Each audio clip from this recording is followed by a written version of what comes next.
morning, everybody, and welcome back to Reaper Pro Tips with me, your host, and Disembodied Hands, Quindy, Disembodied Beard, John, and, I don't know, Laura! If you missed anything, you could have caught it later, because VODs are a thing. Yeah, I'm picking you out today, Laura.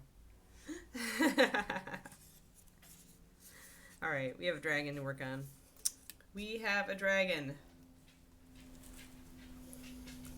So there's this trend in cute fantasy books set in a fantasy Victorian era with dragons. And I'm reading one right now. And it's actually very well written. I think it's an indie author. But it's, actually, totally forgot my water and I do need a drink. So, one second. Oh, missed out on the giveaways, I see. 1 second. Look out, Papa. Look out.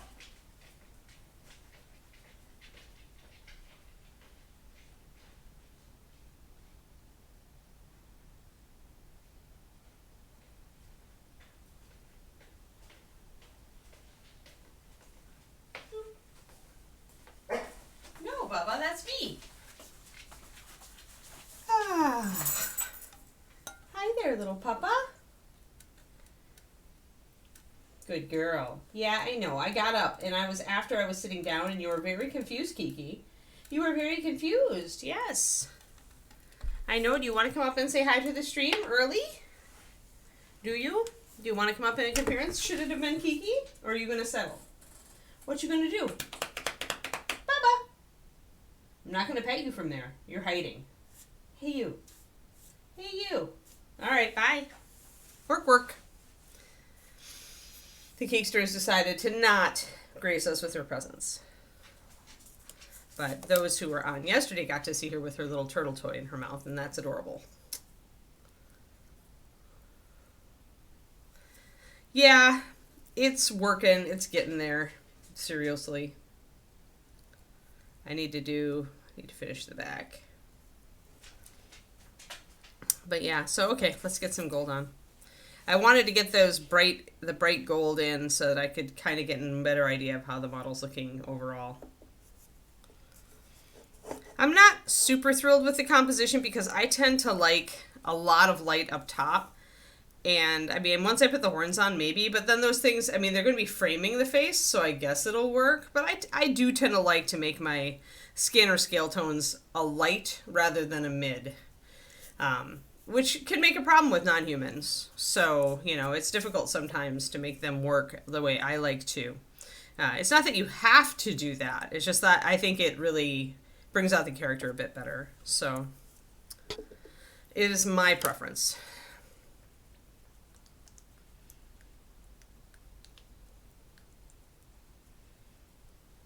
Oh, I don't do optivisors, yeah. Chat could answer. I mean, I do an optivisor. I steal David's if I really need it, but most of the time reading glasses are where it's at for me. But if you already wear glasses, then yeah, optivisors are probably your best call. I think David has one. His is 10. I think his is 10 magnification, 10 times.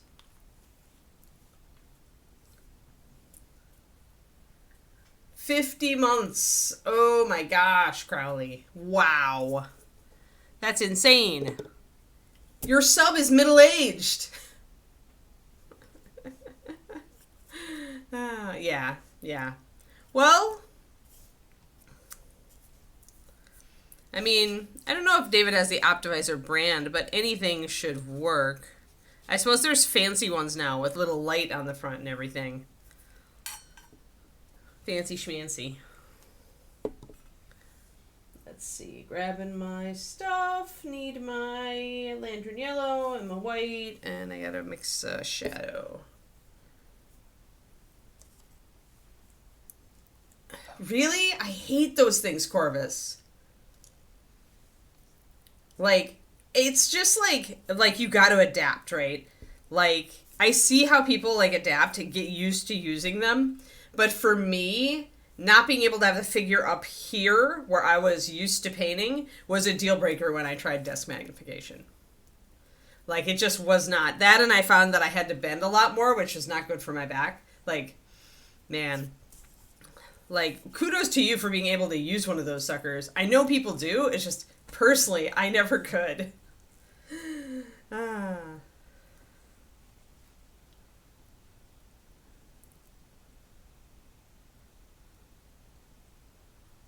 The one you use swaps out elastic bands or eyeglass ear thingies. Interesting.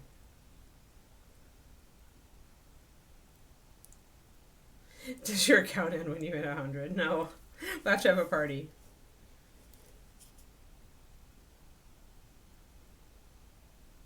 Oh, interesting.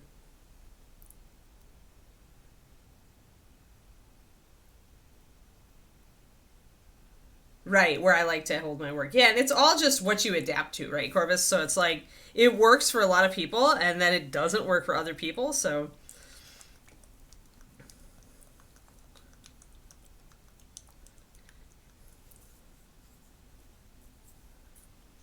Because for me, I would totally hunch over if I tried to use that.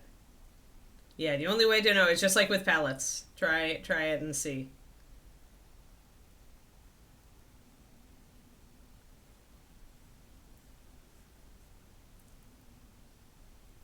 Though I don't find that the glasses or the optivisor really like impinge on my control with the magnification. I mean, I still can alter where I'm putting the mini, um, and so that's never been a big problem for me. But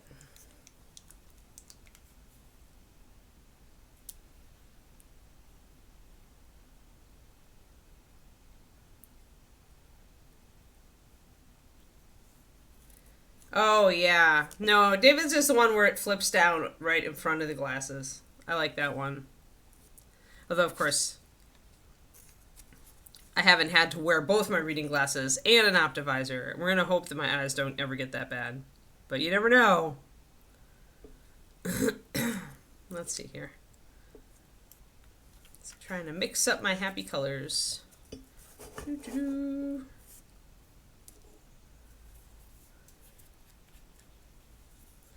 But yeah, the reading glasses, the 3x reading glasses are the... Oh, I grabbed my new rich leather instead of my already mixed up rich leather. So we put 1 drop of the rich leather into this.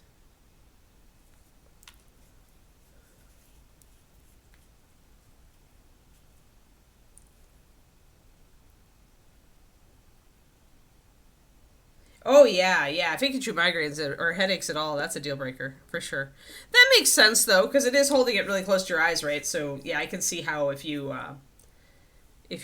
have that thing going on, like maybe it would upset your vision to use the regular optivisor. That makes sense.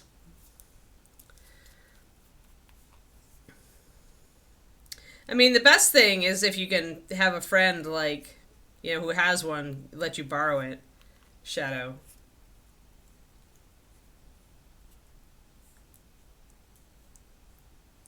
Yeah, but I mean, it's not like you couldn't take off the glasses if you need and put your regular stuff back on if you needed to.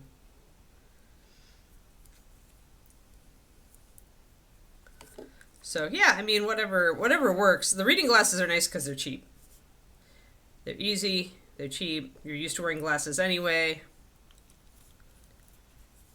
Depends on how much magnification you need, though. If you need a lot more, then the optivisor or the magnifying glass is probably better. I don't know what kind of different magnifications those glasses cover.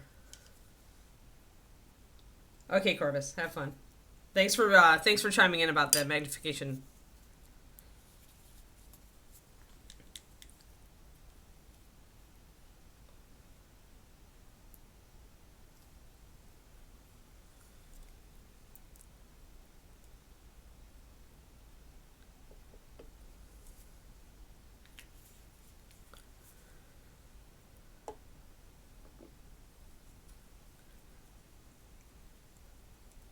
Yeah, I'm still happy to have really good vision, like, farther away. But of course, my close-in, being a miniature painter, of course it's my close-in vision that would die.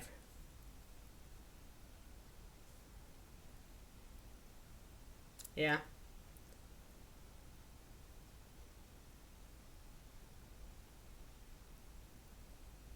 Hmm.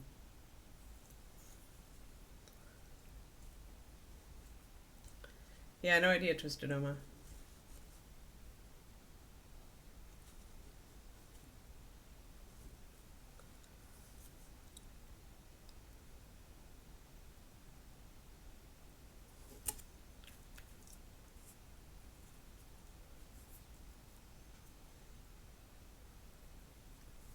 Right, you could clip in the option. Yeah.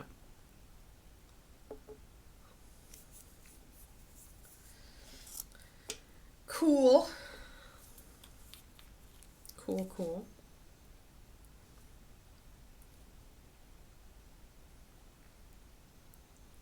I got a lot of writing done yesterday, 2,000 words. You know, an average day for Stephen King is a good day for Anne.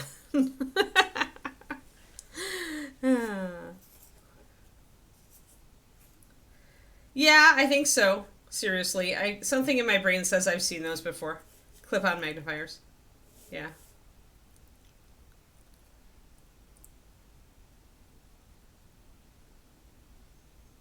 Oh, clip-ons. Luca uses them. Cool. Well, if Luca uses them, I don't know if that's a vote of confidence or non-confidence. Ah, you hate the extra weight on your... That makes sense, Carly. Yeah, right. Because it would make these really heavy or heavier. So maybe... I guess it depends on what annoys you more, the band around your head or having heavier glasses.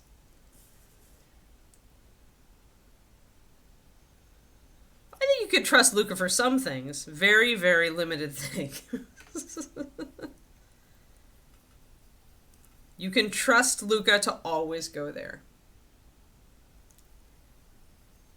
where others fear to tread. Now we're going to go and mix these all up, and I'm going to keep a little bit of my previous color as I go to each color on my brush, so I'm not rinsing out my brush. That means a little bit of the white from in here went in there, and that's actually just fine.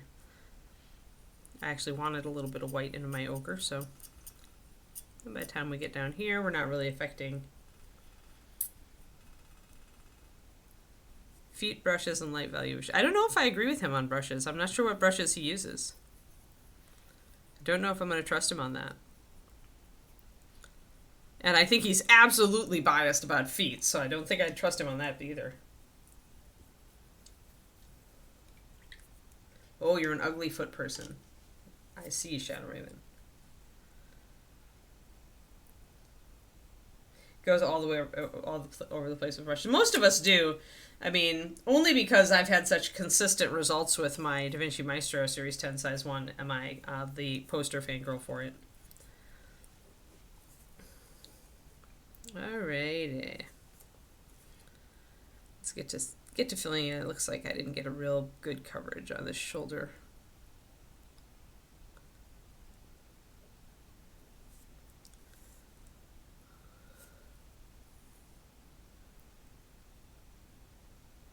Yeah, Rubloff is so fine. I would use it for detail, but I would never use it as a workhorse. But that's me versus Luca, so... He must go through those suckers then. Because a fine brush isn't going to have as much, like, strength for the long haul, necessarily. Unless he's using bigger ones. Maybe use his big ones. Does Luca like big brushes? And he cannot lie. It's really a shame that he's not available to, like, pop into stream when we call his name, like Beetlejuice.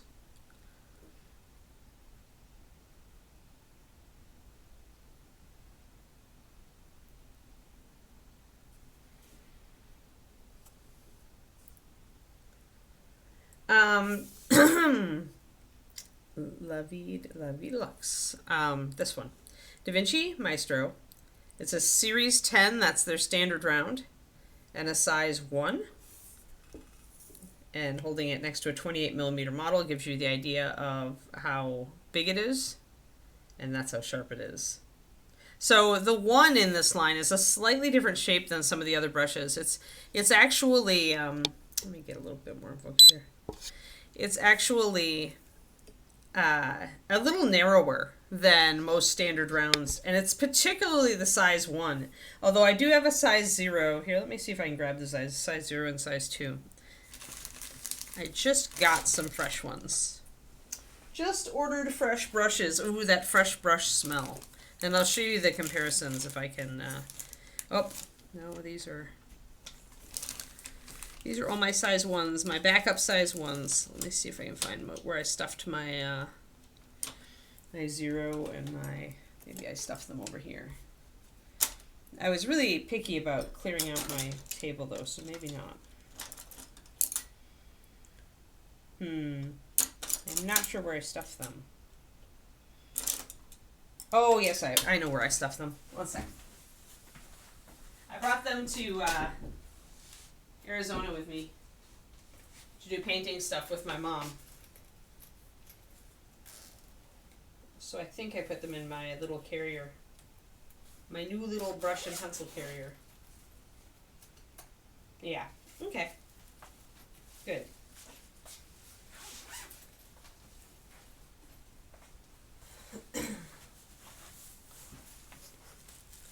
I was reminded of something, of a weirdness about gouache while I was doing gouache stuff with my mom, because gouache is opaque watercolor and it's the most like what we do.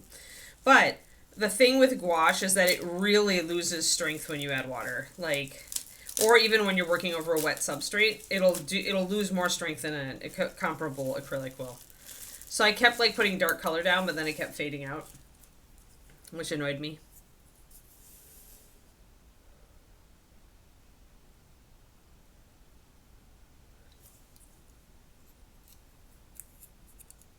So, alright, so here's comparisons. Brand new, fresh Da Vinci Maestros. We'll put the number 1 in the middle.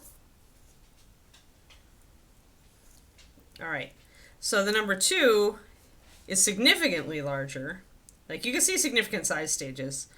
But this one actually is a little bit narrower. But you can see how this one has a much fuller belly. It's not quite, because this is a very fresh brush. It's like barely been used more than a week.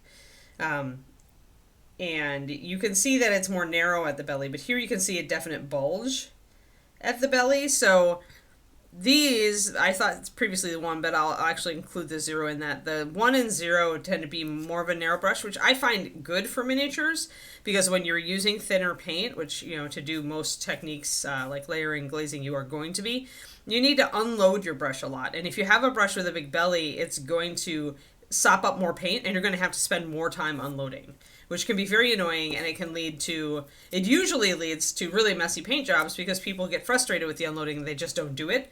And so they end up having puddles, and so they're layering, or they keep their paint thicker because they don't want to deal with it, right? So that is a thing. Let me put these guys back. I'm not going to use them today. But yeah, I got myself 4 new Da Vinci Maestros and 1 size 1, and then 1 0 and 1 2. I'm just going to start like building up a brush backlog.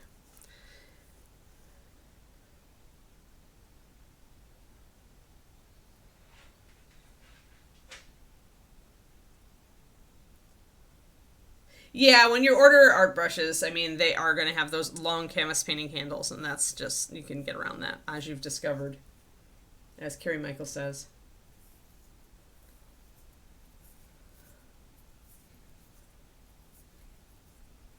$1.5, huh?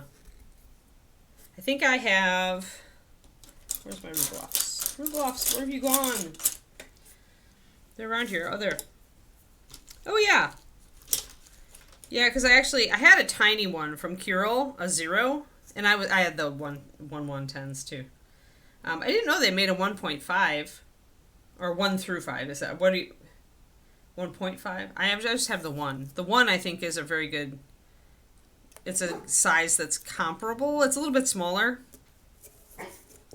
Kiki, no barks, but is much thinner.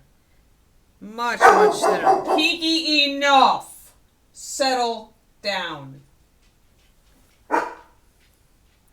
So, but then I have a 0, and the 0 is freaking tiny.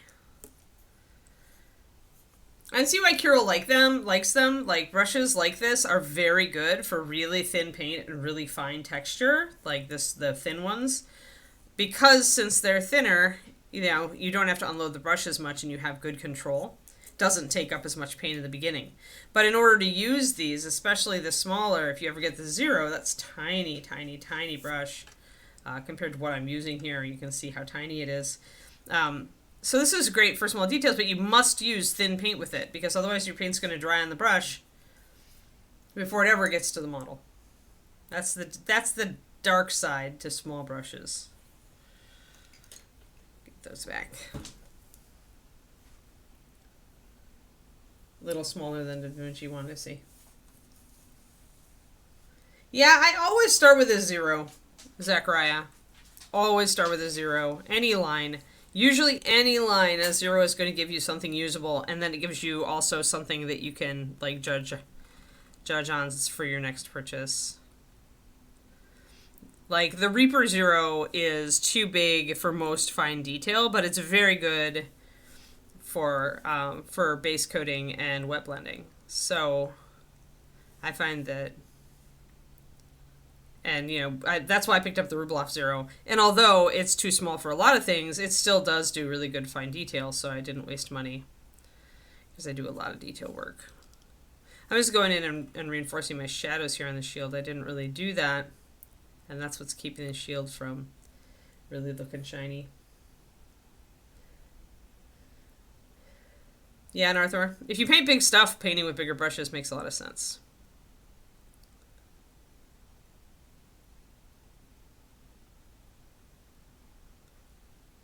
Like vehicles for sure, I think. And some busts, but 10 is a bit much for me. And of course, canvas. Kiki, it's not anybody in our house. Enough.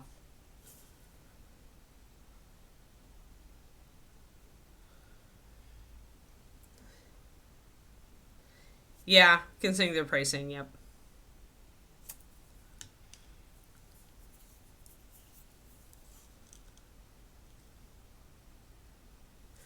But yeah, I'll be a DaVinci girl pretty much for the rest of my life, unless something like really goes sideways with their product, because I've been using them for 20 years and I've yet to have one of their brushes let me down. I've yet to have a bad brush from them, and I cannot say the same of Winsor Newton. So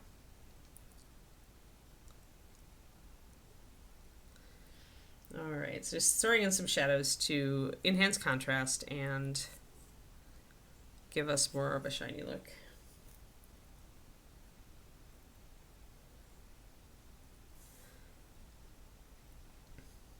They are a Russian brush, but I'm not sure if there's a different way to order them these days.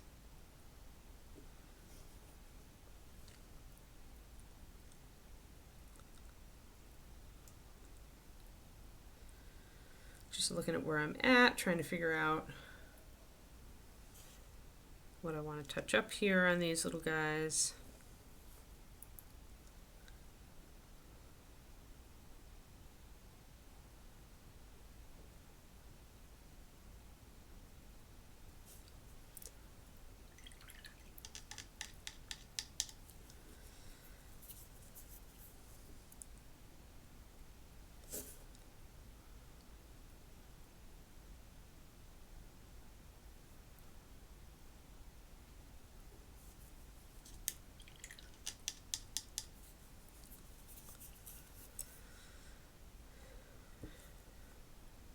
Yeah, I'm not sure if it's harder to get them in the US right now.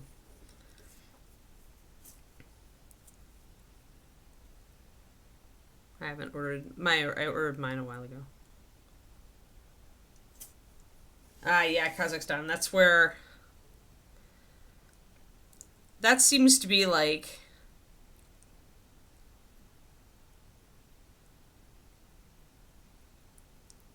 actually the Overwatch esports thing is just starting up today, and the official stuff. And they actually barred a player. They disqualified a team from playing because they had a Russian player who had essentially tried to get around it by moving to Kazakhstan 6 months ago. But of course they only had a Russian passport, and they had to be one of the conditions of being in the league is that you need to be able to travel internationally, because that's all the final stuff. The big final tournaments are international tournaments, and with a Russian passport they couldn't. So their team got DQ'd.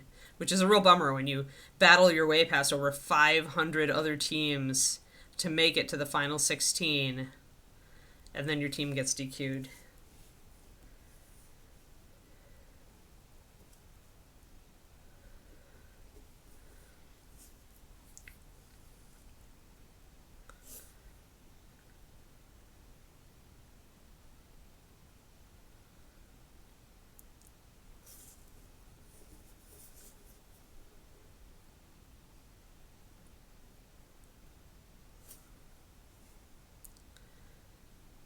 But yeah.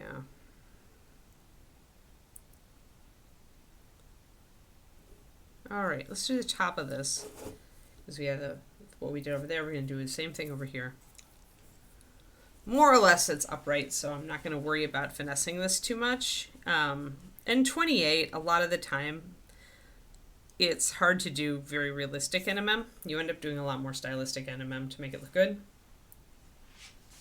Yeah. Yeah, Shadow Raven, exactly. That's why a lot of, some people in the community were kind of up in arms about it, and I'm like, this guy had to know, the rules are out there. This guy had to know that he was taking a chance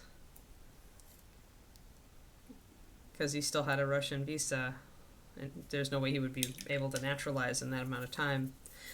But, these are kids. They're usually, you have to be 17, and a lot of these players are between 17 and 22, and you don't even have a fully developed brain yet.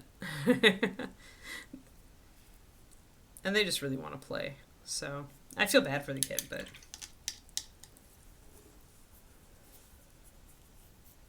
oh, six months ago, and you didn't have any issues. Yeah, if they're in Kazakhstan, then you wouldn't, right? Well, I'm sure he was working on it, Pendrake, but the league is starting, so if you don't have because in order to get a passport from a country, you have to be a naturalized citizen, and I don't know that 6 months is enough really to do that.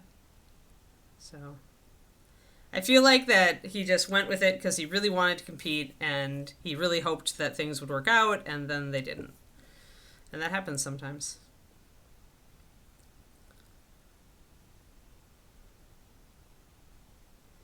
I mean, at least he knows. I mean, this is a poor consolation, because most of the guys doing and gals doing competitive esports are really competitive people.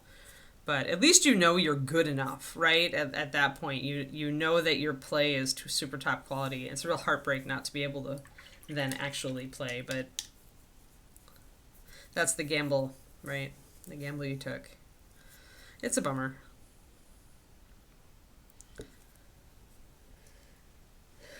You're 42 and you don't have a fully developed brain yet.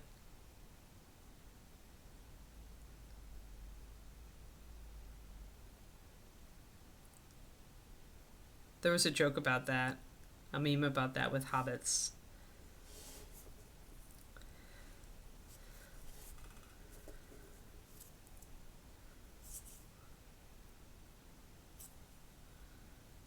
I think it's something to the effect of 15-year-old me reading Middle Earth, going, oh, hobbits don't have, aren't considered adults until they're in their 30s. Wow, that's funny, And then me in my 30s, saying, I think the hobbits may have been onto something, and then me in my 40s saying, I think the hobbits were over optimistic.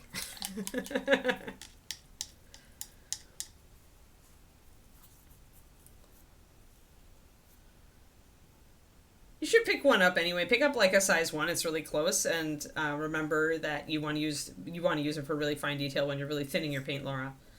That's what they're really good at. Yeah, exactly, Shadow Raven. 49 months, trash. Well, we had a 50-monther, and now we got a 49-monther. Crazy talk. Thank you for the resub. I am not a Hobbit fan, other than the fact that I read The Hobbit, I think 16 times by the time I was in 4th grade. It's one of my favorite all-time books from my childhood. But yeah, as far as RPGs went, I never wanted to play a Hobbit. It's funny.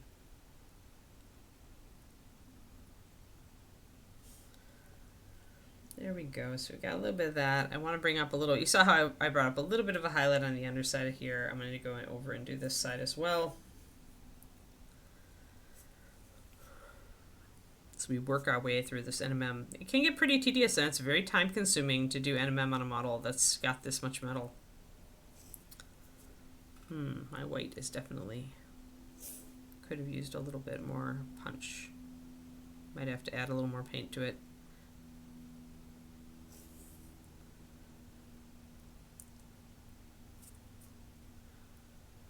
Oh, that's funny trash.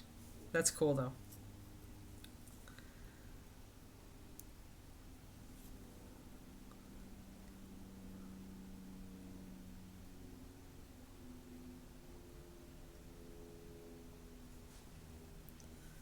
Alright, got those little nicks in there.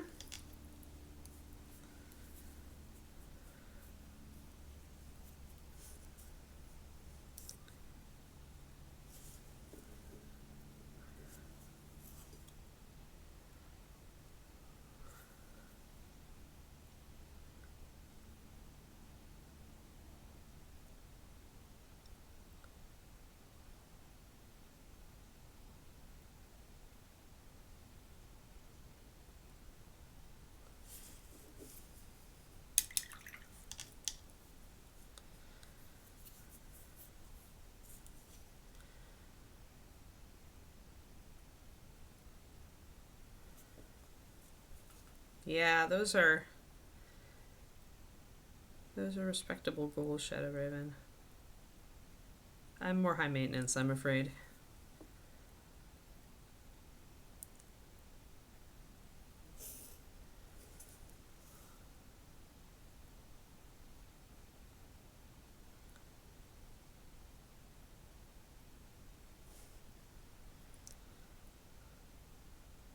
Maybe ambitious is the wrong word. My priorities. I mean, those are basic. I think those are good, strong priorities for anybody. But I also always wanted lots of mental stimulation, and I would like to make more money, because there are things I'd like to do that are hard to do without money. Like if I want to like put on an annual painting clinic, right, where maybe there are limited slots, but I need a venue and stuff like that. You know, things I would like to do in the hobby or for the hobby, or things I would like to contribute to, like helping to fund like a new painting competition to replace Crystal Brush, you know, that kind of stuff. Part of me really wants to make a positive impact on my world, and unfortunately for that, you can do so much with your time and energy, but money is also a good tool for that. So I'm afraid I would not be a hobbit. I'm not sure what I would be.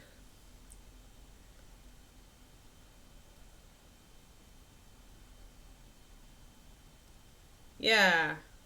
Good, Hyper Bunny. Yeah, it sucks when you like are like, oh no, I was down to my last dose of that.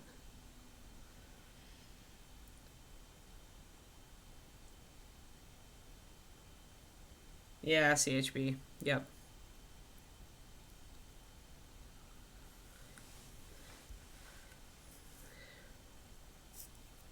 Well, I mean, there were precedents. What wasn't Mary's? The Took family had adventurers in it, so it's not without precedent.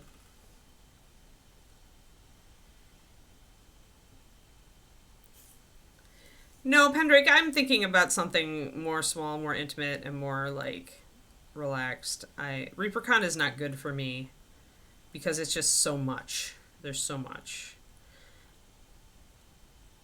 It's more like running a very small painting clinic with just like myself and maybe two more instructors, where we all like hang out together and do some seminars, but it's very relaxed, and a lot of painting time, hands-on instruction time, kind of, you know, stuff like that, with a small group of students. Like, the thing that I most dislike about conventions is that class sizes have ballooned because the convention people are trying to make back costs, because costs have gone up, and I get that.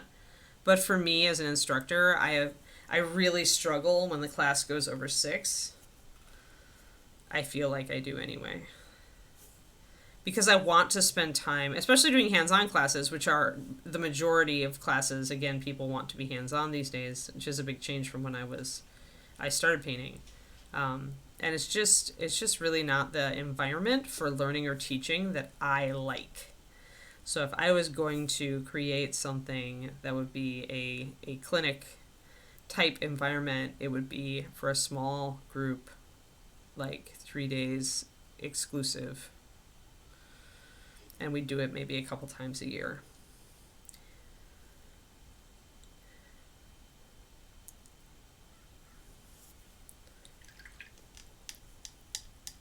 Yeah, not really econ. Yeah, small in actual painters, like I said, maybe me, myself, one other or two other instructors, but very, like, definitely have, like, 2 classes a day, probably, like, one morning, one afternoon class, but then the rest of the time just spend painting, hanging out. The instructors are right there next to you. You can try new things. We can watch you paint over your shoulder, really get hands-on with the students, really explore what makes you tick, where you are in your process, what specifically do you need help with. Like, this kind of thing, for me, really, like, that would be, that says fun to me. That says fun. That says fun, and also, like, helps me really help people, right? Yes, teach ants to paint. They have more arms than we do. Yes, more like a small, like, 3-day paint club with experts present who are helping you, like, get better, right? And it would definitely be a, don't come unless you do want to get better thing, right? That's the thing that you run into at paint clubs, and it's not a bad thing, but it makes it hard, like, sometimes makes it hard for you if you are trying to instruct. Because some people don't really, like, it's not in their goals to get better. They just want to enjoy the hobby, and that's fine. And some of instructors, including myself when I was younger, struggle with that, struggle with understanding it. How do I give feedback to this person? What do they want from me, right? Oh, they want validation, but so you just, like, you learn to deal with it. But the people that I most enjoy teaching, and I think this is true of many teachers, because I heard this same complaint from regular grade school teachers, is they want to teach the kids who are actually interested in the subject, right? They want to teach the kids who are interested in getting better, in really learning, in applying themselves. They want to teach those kids.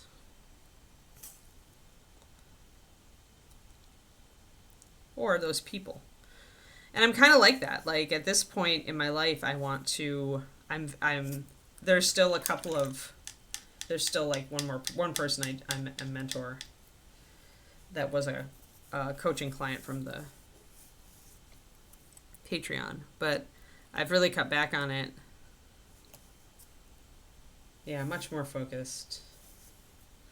It's just my style. Like, I've just, like, learned, like, this is how I enjoy teaching, and this is how I want to teach, and that kind of format with the weekend would also let me do lecture style classes like color theory, right? And then, after the color theory, okay, we're going to plan out, color. We're now going to plan out colors for a new model. This is your homework. Let's sit down and do it, right? Like, it just lets you, that kind of format just lets you do so much more. But I don't have a venue, and I don't have the money to get a venue, and I don't, there's just, it's that kind of thing. So yes to certain aspects of hobbitness, but sadly, there are things I'm afraid I would be, if I were a hobbit, I would be an adventuring hobbit. I would be a took. One of those feisty elder tooks who haven't calmed down yet.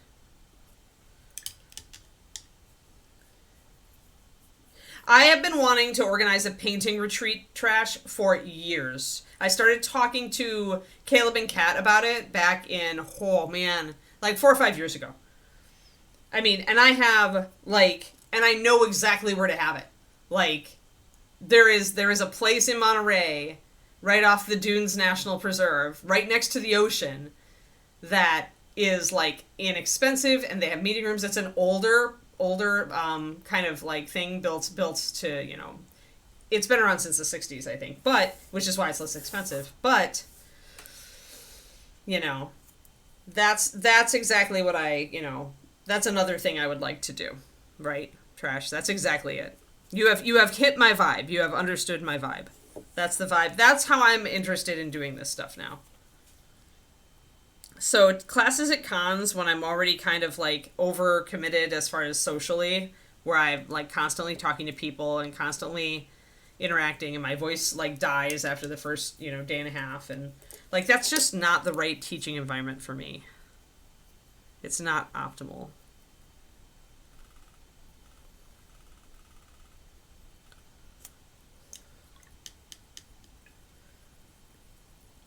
You're gonna be a ring wraith, Quindy. Okay, as long as you don't stab me with your Morgul blade, I'm okay. All right, you can fly your undead dragons over my head or whatever. I don't care. I won't like if you buzz me with your undead dragon or undead whatever thing. It's okay, but just don't stab me and I'll be okay, and then I'll be fine with your ring wraithiness. Yeah, let's not go too crazy, okay?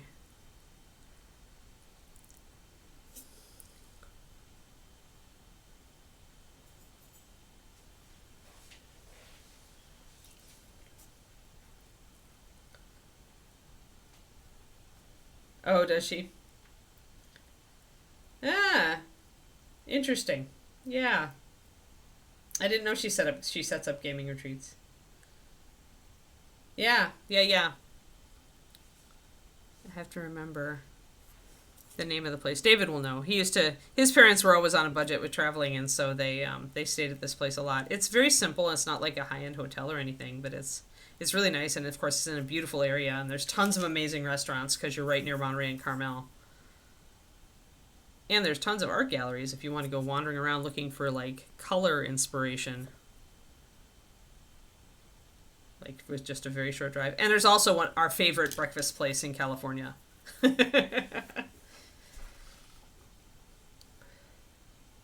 Pterodactyl bat. Yeah.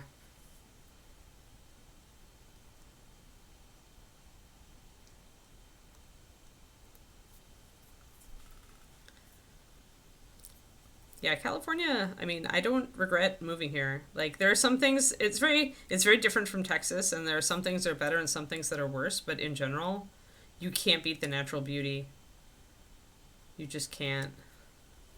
That's the one thing that Texas didn't have that I'd always wanted in my life was a lot of natural beauty. And Texas does have that, but not near where I was, right? Like Texas has some beautiful spots, and you can't beat Texas like the sky. Like the skies in Texas and Oklahoma, it's just the sky is huge, and the cloud formations and everything are so beautiful. I took more sky pictures when I was in Texas than I ever have in my entire life anywhere. And the storms are like awe-inspiring sometimes. But being 4 hours from Yosemite, folks. Yeah, yeah, right. But yeah, Trash, let's bring your lady over and let's sit down and talk about what goes into such a thing. And I think what really kind of sidelined it after I talked to Kat and Caleb about it was the pandemic, hit, and then for a while that all of that was closed and everything. So, but now I think maybe we could do it, and I bet it wouldn't be super expensive. Maybe I should just call and talk to them and ask how much it would be to rent a room. I don't want to make the price too high, but I want to, because we'll need a room for doing classes, a hall. Oh yeah, yeah, yeah, yeah. New Mexico's it's probably like New Mexico and Arizona, but New Mexico wins by an edge there. Sagebrush. I am a New Mexico fan. I love Santa Fe. I love Taos. I love the desert.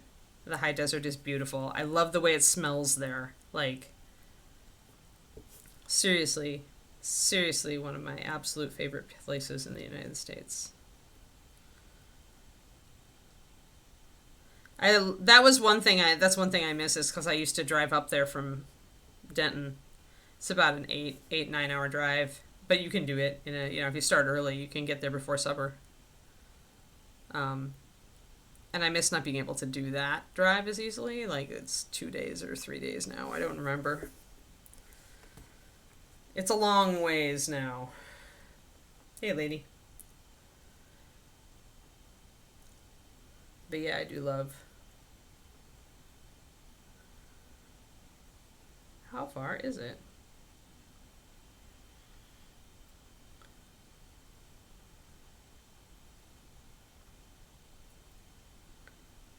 It's thinking 16 hours, so it'd be 2 days.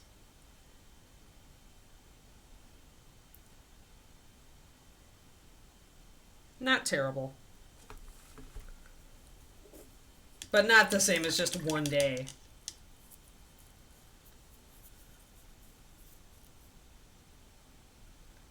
Oh, I love desert. I like trees and water too, but I also really have an appreciation for how beautiful the desert can be. Old dogs in distance. Yep, yep. Well,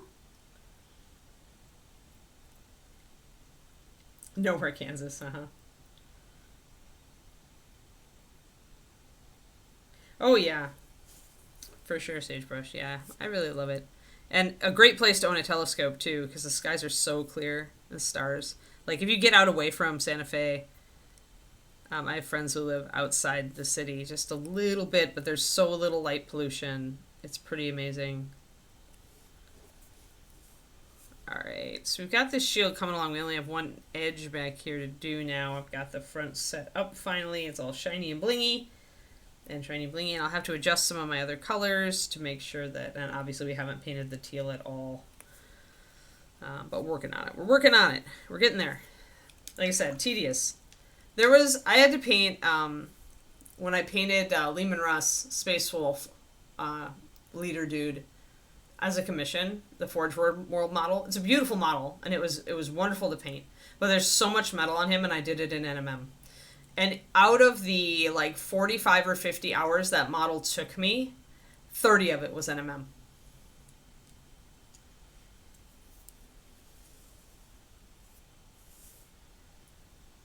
Yeah, I mean, if you're visiting a veterinarian, I would think so.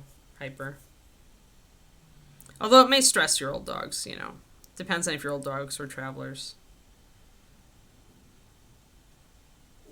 Just going to block in my darks, which is what I tend to do first on NMM anyway. Kind of did it in reverse on the front there.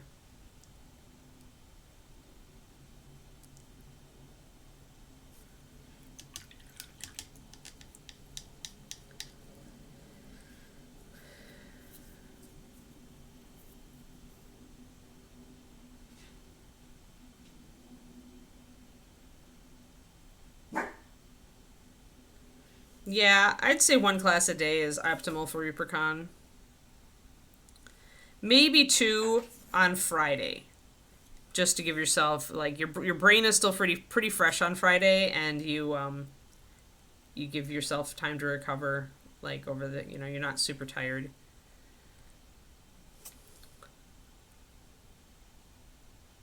So I could see doing two on Friday, one on the other days.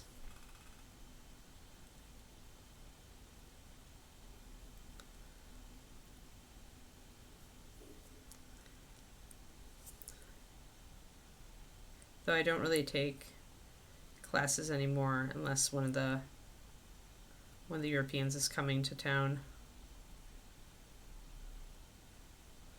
I should bring Luca in. I'd probably regret it. I mean, really, you're going to regret almost anything you do with Luca, but I should look into that.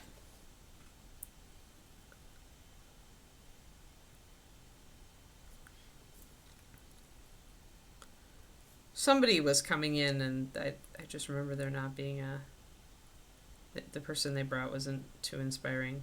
I really love Mark's class, Mark Masklin's. He's a really good teacher.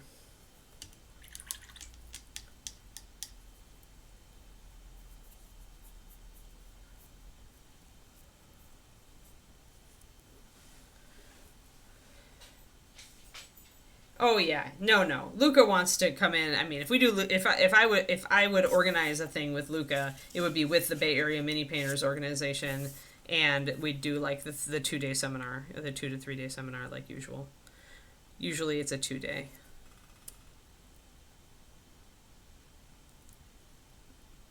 But it's a long way to come. Did Luca just have the Las Vegas class, or did he have more classes? Quindy, do you know? Because usually when one of the Europeans comes over, they teach at least in a couple of cities, just to make it worth it. He's in. Oh right, he was doing Seattle, Vegas, and then Seattle. I remember.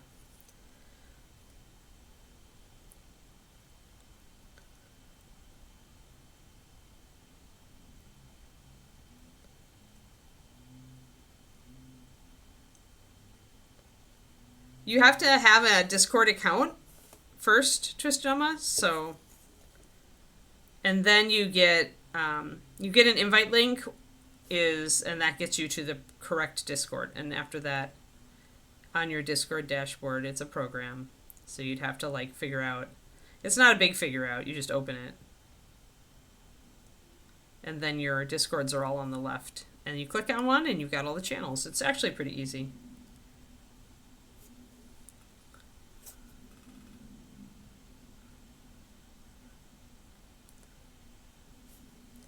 So we're bringing in that yellow there to make sure we've got that bright color. Hey, Thormel. Today was the last class, yeah.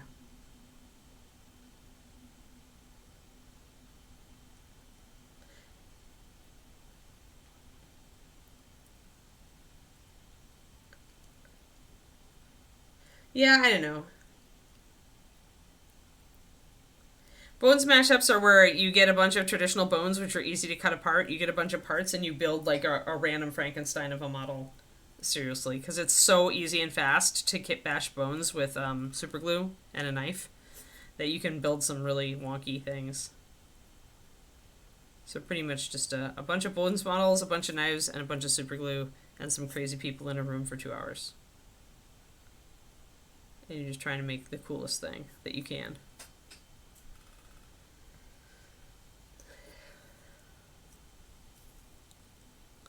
But yeah, before you click on that invite, though, you're going to want to set up a Discord like account.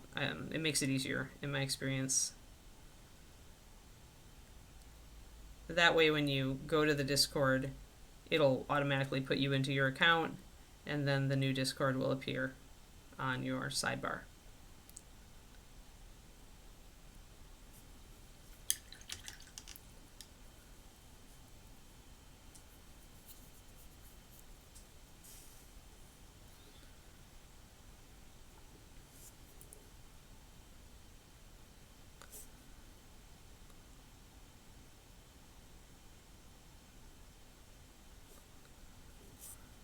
Alright, so we just got that kind of lighter line up the side. It's on the side of this one. It's on the side of that one.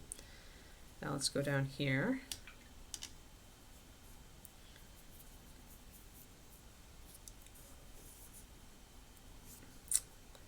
I'll probably pop out right at 11 today because the maids are coming and I need to get Kiki walked and run to the store quick before they come. So I need salad or I can't have lunch.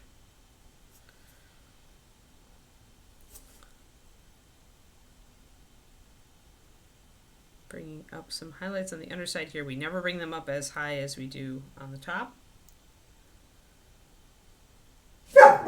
Kiki, enough.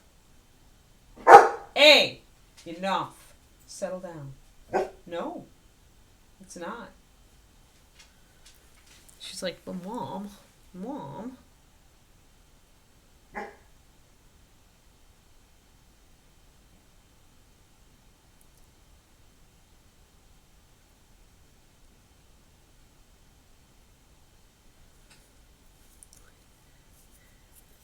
That's Ed trolling.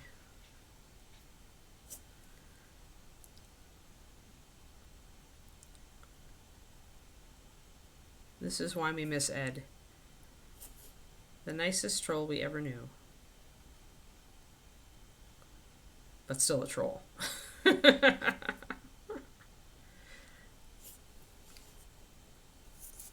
I can hear him in my head right now going, I am not a troll. And me going, how many video games did you get banned from because you were trolling the trolls?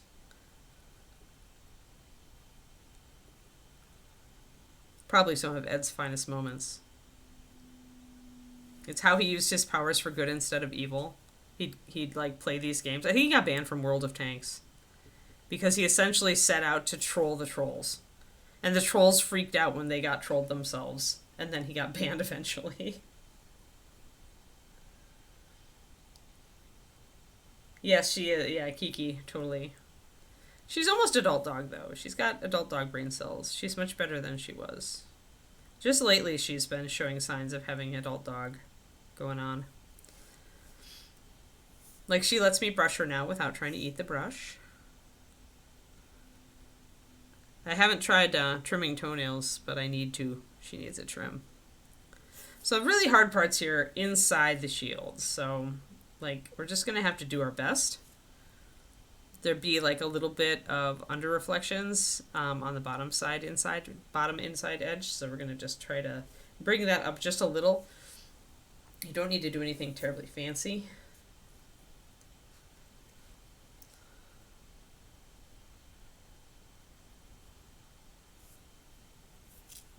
Yeah, the thing with the Bones mashup is you are limited to the parts that are actually provided. So you have to use some ingenuity.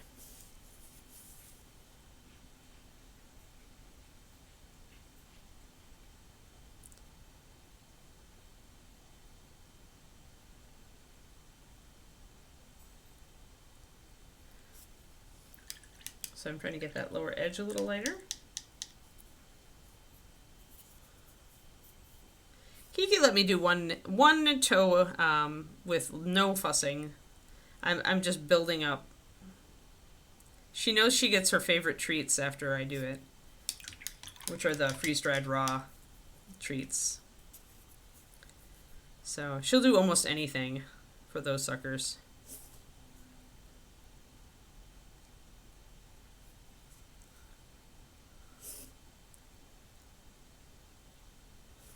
So just doing a little bit of that highlight right there.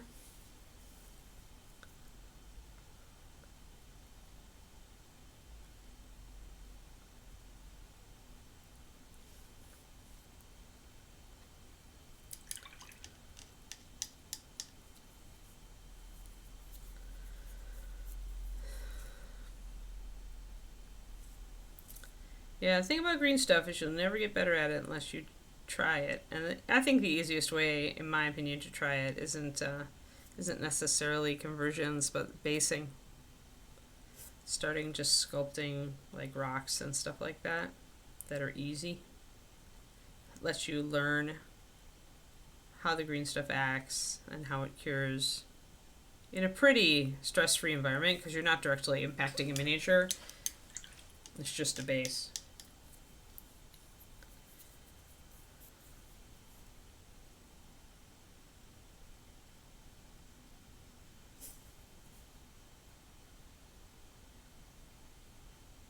Actually, my first paint along, the one with the Dragonkin Rogue from Dark Sword, has sculpting on the base in it. Oh, it has a little bit of green stuff too, for joints and stuff, but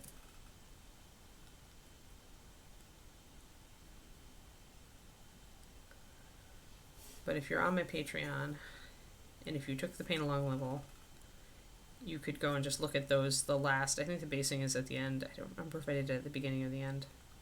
You can find the basing episodes and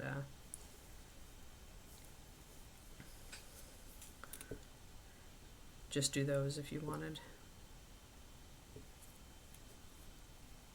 Yeah, pay attention to basic, intermediate. Yeah, that's totally like something that needs to be repeated a lot. A lot of beginning painters take a intermediate class or advanced class because they think it's going to be like fun and cool, but it's so far beyond them that they can't learn anything from it.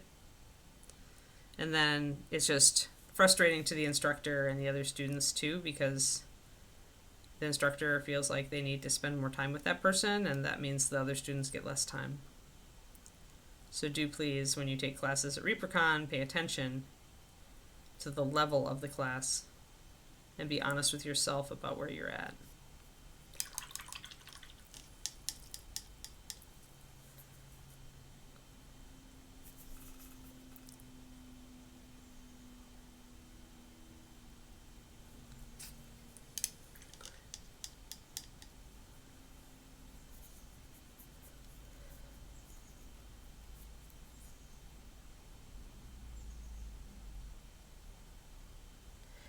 If the vets say she's not super bad, Hyper, then I think probably it's just that she knows she can play you.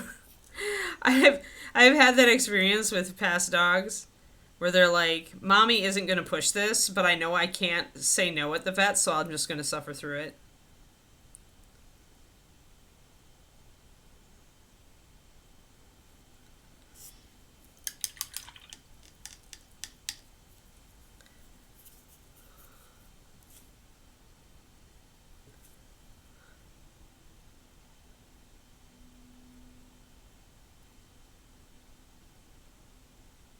Putting those little studs in on the back of the shield. Just a little bit more on the inside of the shield just to give it a little bit. So you can see how long it takes to do this stuff. Like, it does take time. So much time. Once we get to the little pieces on the armor, it'll go faster. A little bit anyway.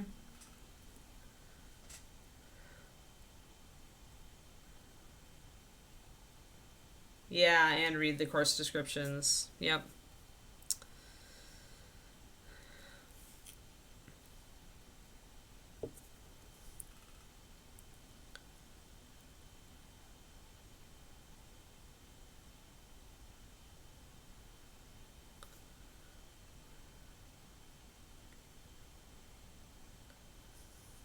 Maybe Pendrake, but I don't know.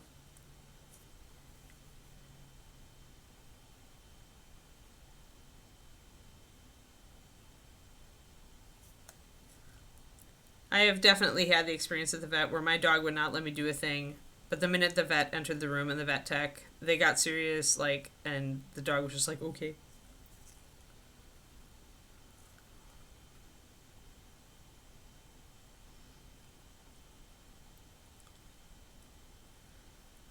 Like Blazy had a cyst on the tip of her tail. It was the only time she was a non-perfect princess dog, but it's mostly because she was a princess dog and she was totally melodramatic about it. I could not keep that wrap on her tail. I could not wrap it on there. But the minute we were with the vets, she would just, like, let them do it. She just wouldn't even try. So it's probably just that I got really upset. But toenail clipping, Kiki's coming along.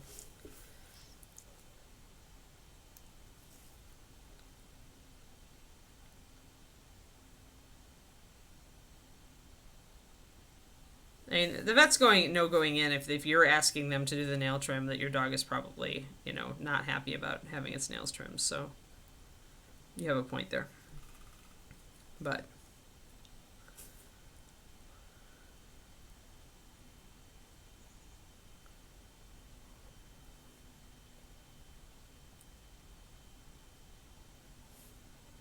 so just a little bit of edges and stuff on this interior part of the shield. Not a lot of light is going to get in there, but you still need to do something.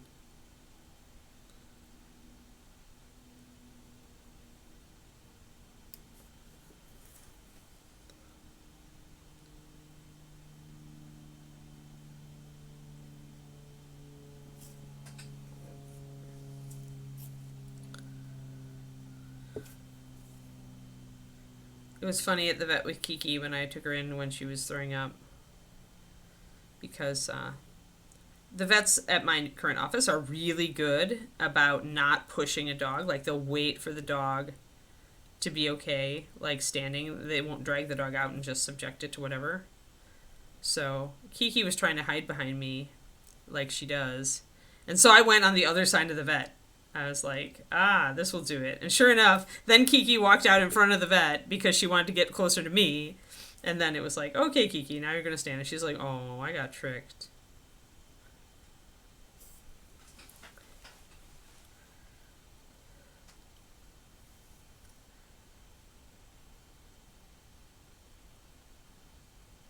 Oh, that's funny, Quindy. Good. Yeah. Yeah, it's all your attitude, right? With Kiki, I kind of make it into a fun game, or I try to.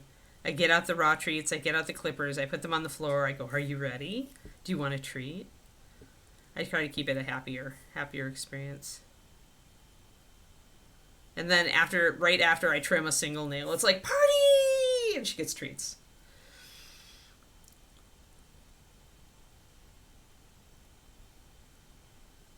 There we go. It's a little better. So not too bad. I think I want to highlight right up at the top.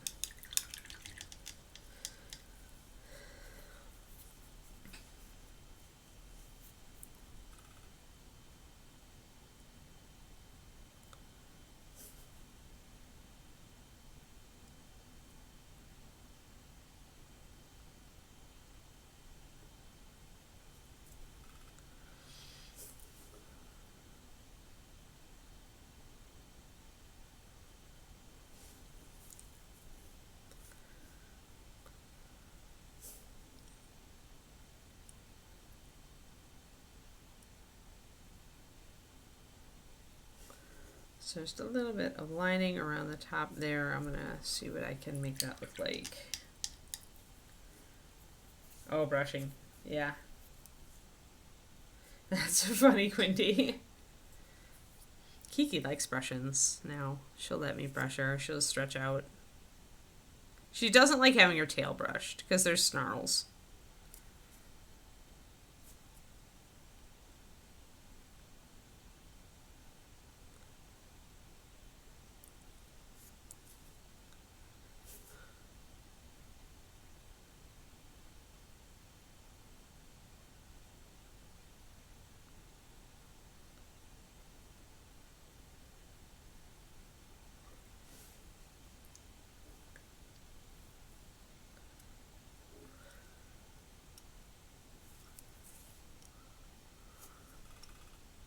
Gonna interrupt this line a little bit.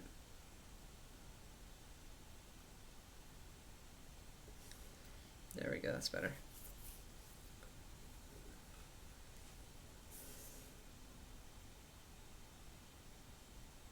Yeah, you could turn that into a white and blue marble. You just stipple the white with the blue, the darkest blue, and then you go back in with like white veining and darken some spots with the darker blue.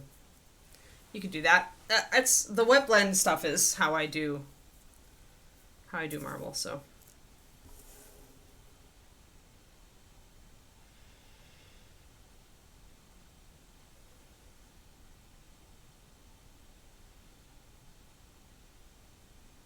Oh no. Oh, that's a bummer. Burrs in tiny and soft Shiloh puppy fur are never fun.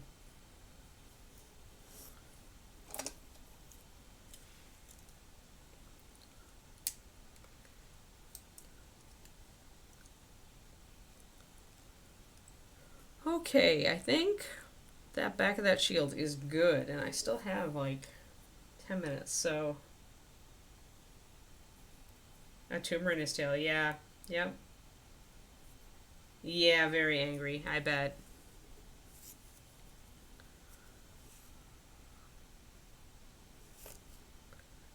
But at least you got the tumor. They just don't understand. That's the hardest part of having pets is that when they get sick, you can't talk to them and explain that what you're doing is trying to help them.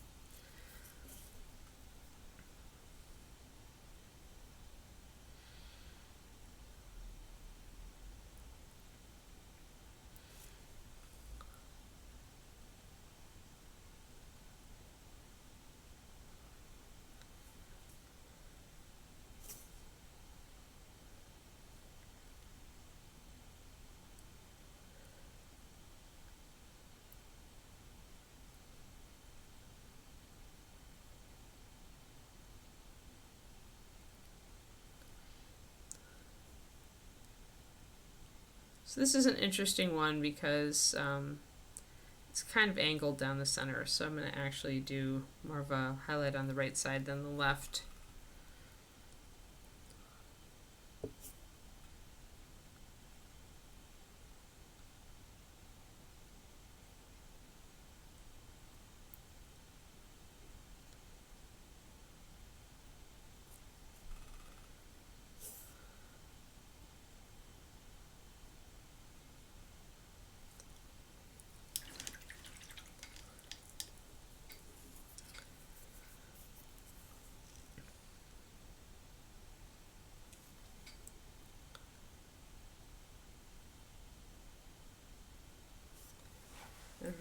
So we just, again, we're doing our alternating light and dark thing, except I'm doing a line of light down the side and then dark and then back up to light. And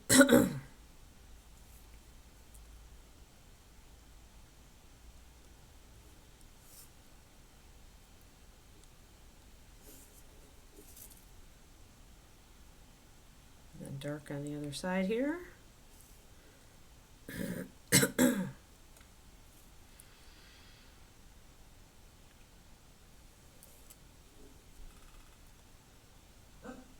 Oh, lots of woofs today. Must be stuff happening out on the street.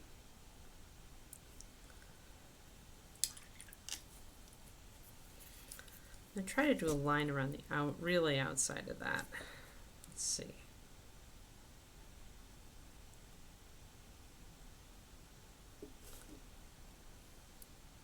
There.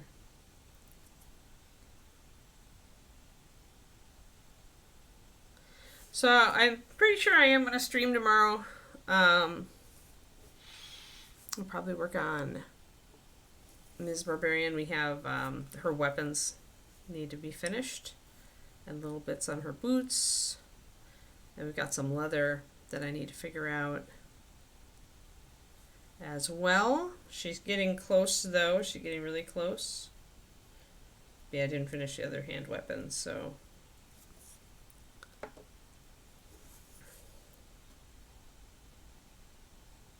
Family get together. Okay, we'll have fun.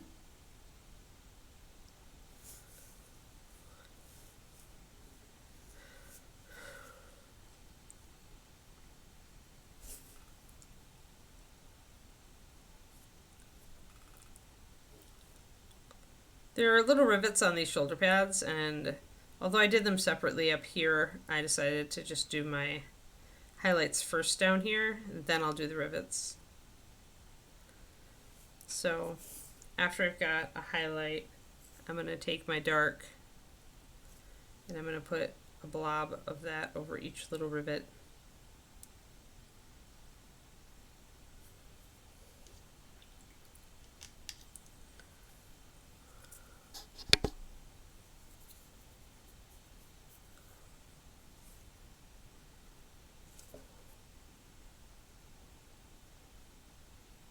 I was dancing with Kiki the other night because I had a song on that I really liked, and she was like jumping up and putting her paws in my hands, and we would dance. And then she would try to like bite my hands, so then it was like, no more dancing. She still has puppy in her when she gets really excited. So, let's see if I can get these little dots. Got the one. The top one got a little bit buried. Hey, Roger.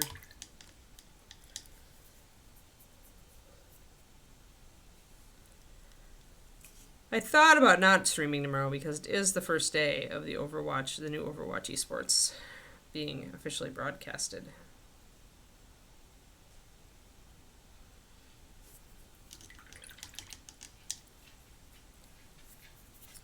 But I decided that I can just catch the VOD.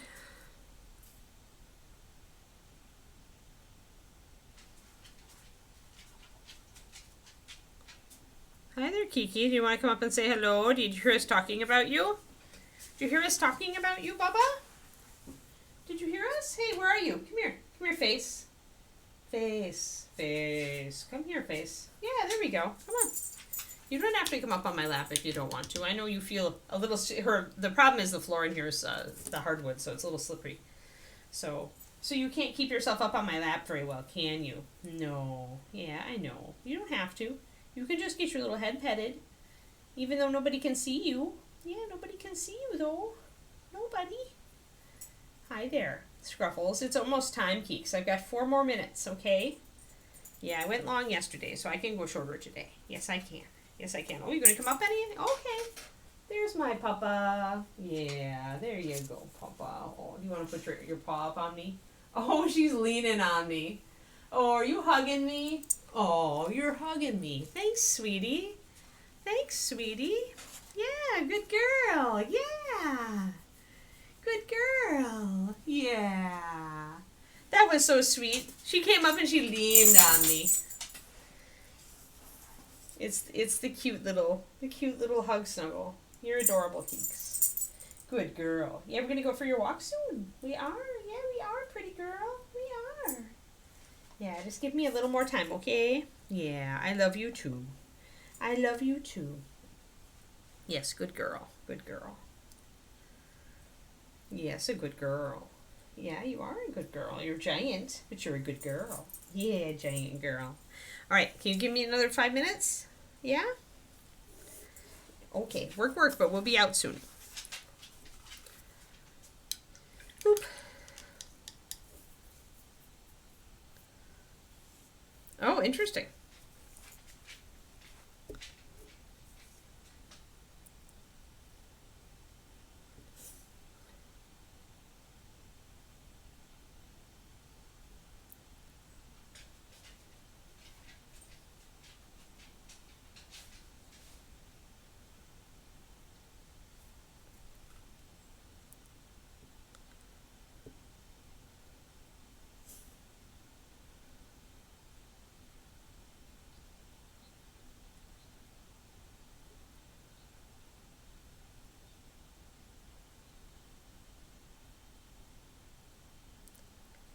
Trying to get enough alternation here. Spiribust, huh?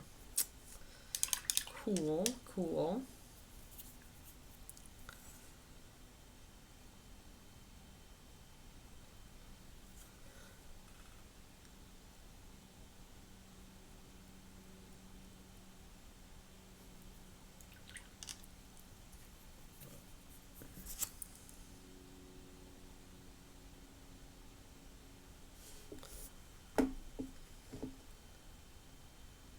A lot of notifications. Silly notifications. So I bought the weirdest thing the other day at Costco. They had corned beefs, and I was like, oh yeah, corned beef. I need to pick up a corned beef for St. Patrick's Day. But then I realized that the corned beefs were actually Wagyu beef. So they were super marbled. But they were actually not that expensive, so I bought one. I'm like, this is way too high quality beef to throw into a slow cooker for 8 hours, but. So we're gonna try it.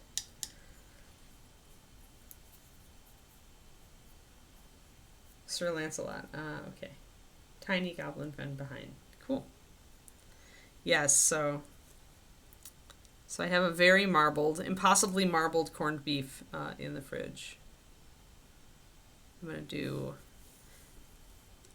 I found this cabbage stir fry, an Asian cabbage stir fry that actually I adapted last year for St. Patrick's Day, just by changing the seasonings up, but doing the same process, and it worked out really well. So, David's not a huge cabbage fan. I am, so at least it'll let me do my corned beef and cabbage. I'll probably do some carrots and potatoes in the air fryer. Bye, Crowley. Have fun.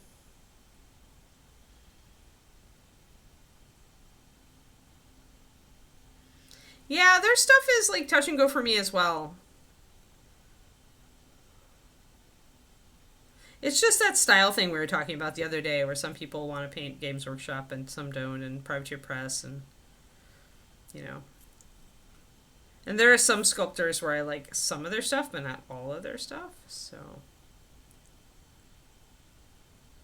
but the quality's good. It's just the style, whether it appeals to you, right? You love the pig.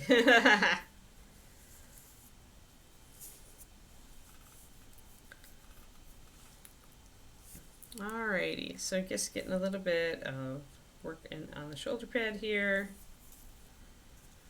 Once you're working with smaller areas, it goes much faster.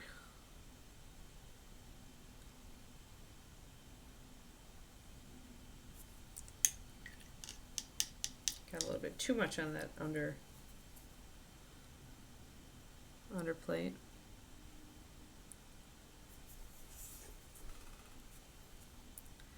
And since it's directly under the big pauldron, it doesn't get much more than a reflected light, so just a little bit down there with just our light yellow, not our white.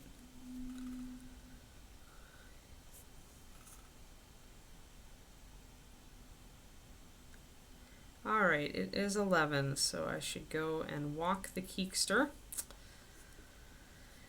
and run to the store. We have people coming to trim our trees today, too, because they've gotten a bit out of control.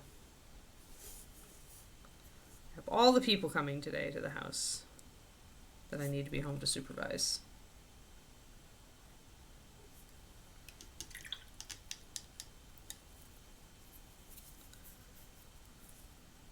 But yeah, tomorrow I'll plan on it doing at least an hour on my stream. Just to get some work in. Keep putting work in on our Moonlight Minis lady. There we go.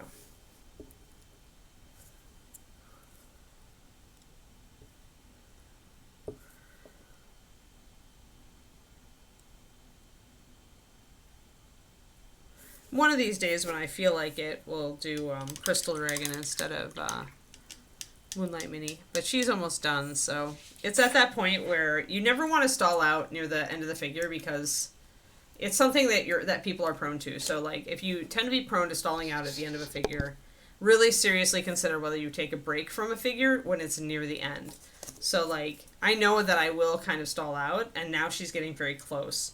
So if I let myself not work on her for a week or two, chances are it's just going to get harder and harder to finish her. So when you're at that point, just, do what you can to distract your brain and sit down and work on the model. Because even if it's just, I'm going to put in only half an hour on this model and then work on something I'm more interested in, making those deals with yourselves can help you get past that I don't finish things because I get bored with them stage. Alrighty, it is time, everybody. Thank you so much for coming. On Monday, we're on a new figure, aren't we? Yes, Monday is going to be 90-day challenge mini. And you guys wanted purple, as I recall. So I have to figure out what purple I want to do. What different colors I might want. Maybe we'll do some color theory talk on Monday. Maybe we'll pick a bunch of different purples and I'll talk about good colors to go with them. But yes, so that is Monday's mini. Be back if you want to participate in that. Until that time, folks, thanks for hanging out and finishing up Dragon's Sword. Yep. Oh, not sure if Reaperland will be on. That's fair. All right, thank you, everybody. I hope you have a really good weekend, all right? Enjoy yourselves. And I'll talk to you again on Monday, or I'll see you on my stream tomorrow, all right? Bye-bye, everybody.